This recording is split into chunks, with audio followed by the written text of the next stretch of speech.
Welcome back to the Stream of Consciousness, everyone. I'm your host, Cyrus. This next story, is one we all saw coming. Cuomo sexually harassed multiple female staffers in violation of state and federal law, New York Attorney General concludes. It's not a fact. That's just an accusation. But we've all known for a while that this guy's really slimy. And they've just now concluded this investigation that's covering 179 different individuals, including women who accused the governor of misconduct. The report's pretty devastating. It says that it substantiated an allegation that Cuomo embraced an executive assistant and reached under her blouse to grab her breast. Yikes. Witnesses also described an environment in the governor's office that was abusive and vindictive, one in which the women who came forward were targeted for retaliation. They're saying he harassed 11 women, including a state trooper who he personally arranged to have put on his detail. So there's going to be something coming out with that. Anyway, they're saying it was a workplace culture rife with bullying, fear, and intimidation, while normalizing frequent flirtations and gender-based comments by the governor on the other. It's like, that's kind of weird, super weird behavior. I'm sure my boss would never be asking me like personal questions about my dating life. Don't think he or she would care. Anyway, he's got an aide that says that the governor sexually harassed her for years, touched her lower back and arms, once kissed her, just gross stuff. Cuomo denies touching the women inappropriately, but apologized if his interactions had caused offense or pain. Like typical, just non-response. Promise you a lawyer wrote that. Probably a whole room full of lawyers with Cuomo's brother sitting there to make sure it plays well on TV.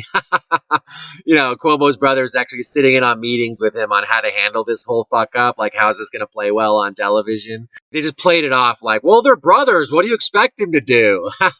I don't know. I expect one of them not to try to touch his executive assistant's breasts, and I expect the other one not to try to help him cover it up and figure out how it's going to play in the media. All right, that's what pretty high expectations you got there, Cyrus. Got to lower those expectations. They're brothers, Oh my God. My brother, he's ever accused of something this serious? Yeah, on your own, brother.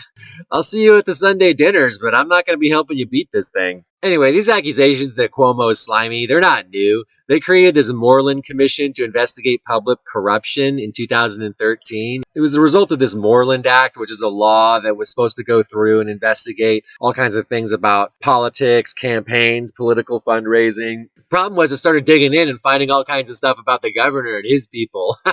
Started asking too many questions about old Cuomo here. And so he disbanded the thing. He just shut it down halfway through, and he got a lot of criticism, but he was like, basically, fuck you. His response was, quote, "It's not a legal question. The Moreland Commission was my commission. It's my commission, my subpoena power, my Moreland Commission. I can appoint it. I can disband it. I appoint you. I can unappoint you tomorrow." Just resounding vote of confidence for these anti-corruption investigations. It's like, yeah, don't get too close. I can just shut you down. I brought you into this world. I can take you out. That kind of thing, like fucking mafia style. Anyway, he's losing support from people in his own party. He's got this Assemblyman, Ron Kim, who's fighting with him over the nursing home deaths. If you're not aware, Governor Cuomo stuffed all kinds of COVID-positive elderly patients back into nursing homes. They had some of the highest nursing home death rates in the country. And he's basically been lying about the numbers, saying that it was only 8,000 senior citizens who died from this behavior as opposed to like 15,000. So he's covering up the numbers. And in a call with this guy, Assemblyman Kim, who's a Democrat, mind you, he basically said that, sorry, I didn't put the real numbers out and I can't give you the real numbers right now because the Trump administration will use them against me. That's basically his excuse. It says here, the governor's top aide said the administration's decision to withhold nursing home death data from the legislature and the public was done because officials feared the information would be used against them by the Trump administration. Oh my God. They deny it now. They've rephrased it and said like, well, it's because we were working to comply with a federal request from the Justice Department.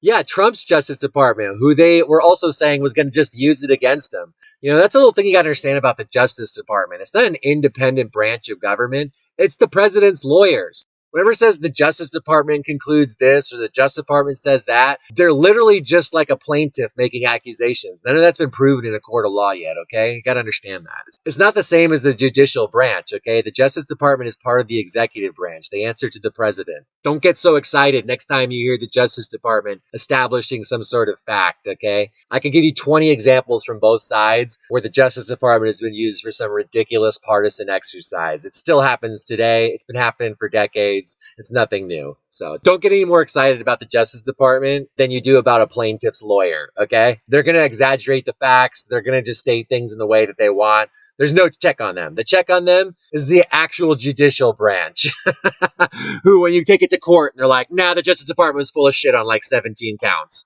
Anyway, it's just kind of funny because they're going back and forth. There's a whole bunch of other Democrats that are with this Kim guy against Cuomo. And Cuomo is just denying that they even have a beef. They're like, we weren't even arguing over the phone. His spokesman came out, Cuomo's spokesperson, and was like, I was in the room.